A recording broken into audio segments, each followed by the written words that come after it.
გამარჯობათ. ტენზორეზისტორი არის მოწყობილობა, რომლის წინაღობა იცვლება მასზე მოდებული წნევის ძალის მიერ. ეხლა ზოგი ტენზორეზისტორი მუშაობს გაჭიმვაზე, ზოგიც შეკუმშვაზე, მაგრამ მნიშვნელობა არ აქვს. ფაქტია, რომ რაღაც ძალას თუ მოვდებთ მექანიკურს, ტენზორეზისტორი წინაღობას შეიცვლის. აბსოლუტურად ყველა ელექტრონული სასწორის მთავარ ნაწილს, ანუ სენსორს წარმოადგენს ტენზორეზისტორი. როდესაც ტვირთს ვდებთ სასწორზე, ასეთ შემთხვევაში ტენზორეზისტორის წინაღობა იცვლება. შესაბამისად იცვლება ძაბვა მის ბოლოებზე A და B წერტილებს შორის და ამ წერტილებს შორის ძაბვას ზომავს ჩემო ბატონო სასწორის ელექტრული სქემა და გვიჩვენებს მის ზომას. თუ როგორ აკეთებს ამას, ეს აბსოლუტურად არ არის საინტერესო, თავარია რომ ამას აკეთებს. იმ ელექტრულ სქემაში აზრი არ აქვს რაიმეს გარჩევას, თავარია რომ ვიცოდეთ ეს ტენზორეზისტორი რომ არის, სად არის და როგორ მიუდგეთ მის ბოლოებს. ეხლა ელექტრონული სასწორის გადაკეთება იმისათვის რომ დისტანციური პულტით იმუშაოს, ჩვეულებრივ ადამიანს არ შეუძლია. ეს უნდა იყოს ისეთი ადამიანი, რომელსაც აქვს ელექტრული სქემების წაკითხვის და რემონტის გამოცდილება.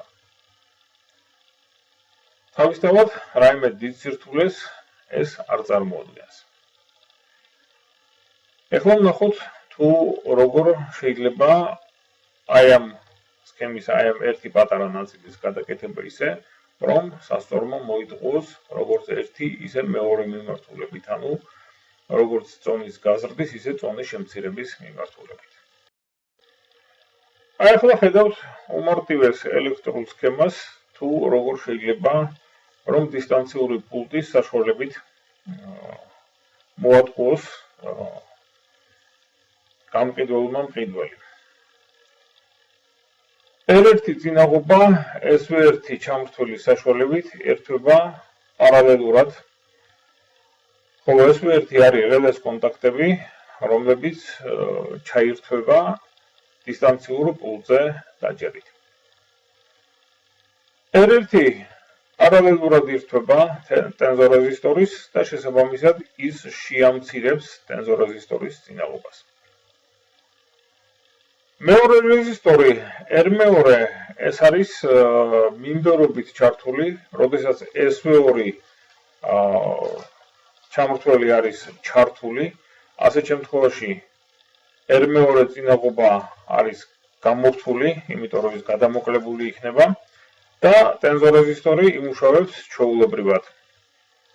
მაგრამ საკმარისია ეს SV2 გამოვხსნოთ, რომ R2 აღმოჩნდება მიმდევრობით ჩართული ტენზორეზისტორთან და შესაბამისად საერთო წინაღობა A და B წერტილებს შორის გაიზრდება.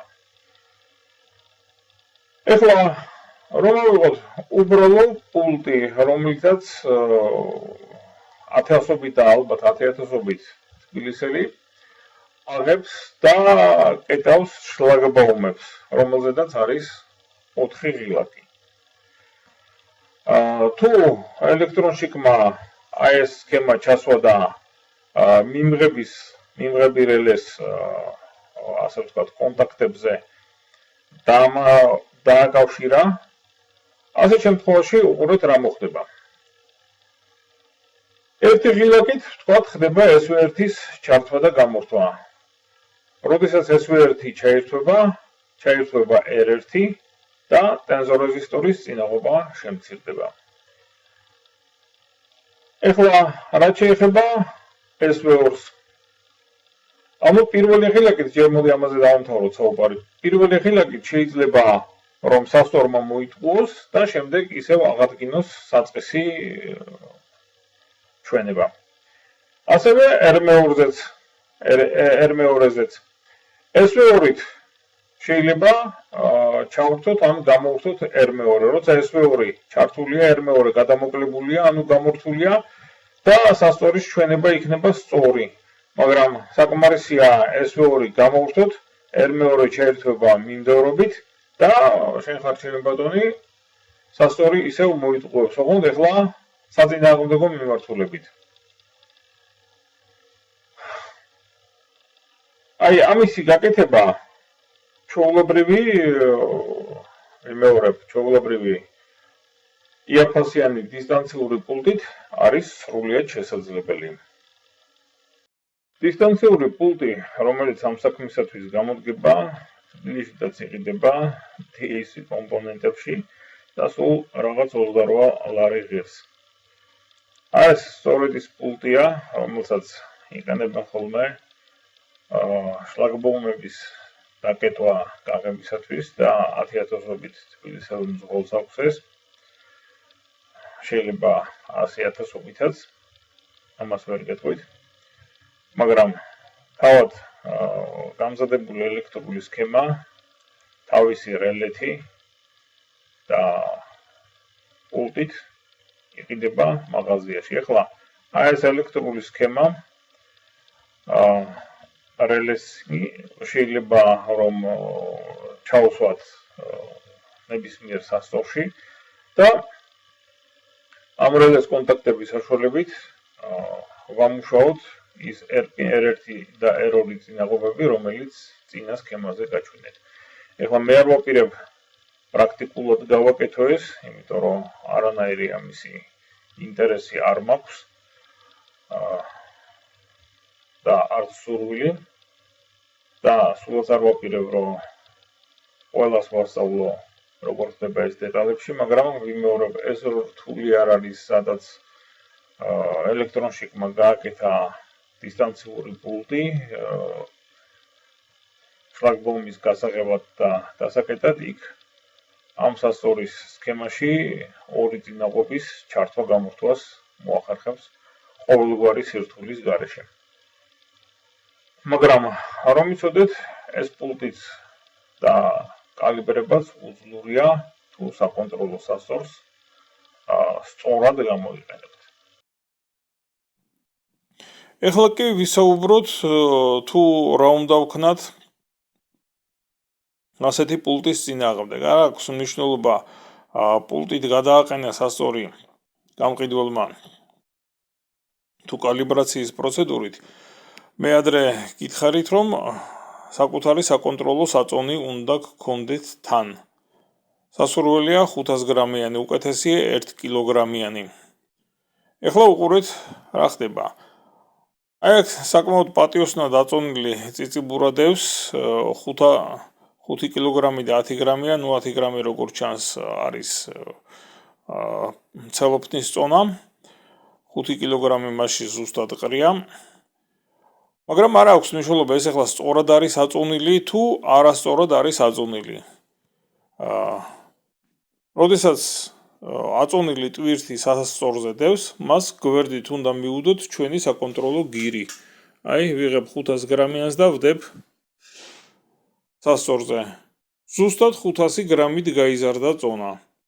ეს იმას ნიშნავს, რომ სასწორი არ იტყუება. თუ ზრდა არის 500 გრამზე მეტი, სასწორი იტყუება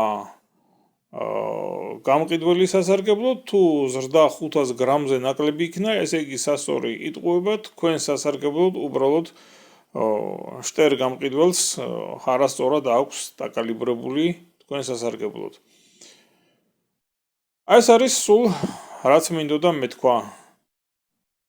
ყველაფერს ჯობია, არავით არის თქვენი სასწორი, იმიტომ რომ ჯიპის სასწორები ხშირად არასაიმედოა და არასწორად უჩვენებენ, აი საკონტროლო გირი ყველაზე კარგია და მისი საშუალებით აწონილის შემოწმება.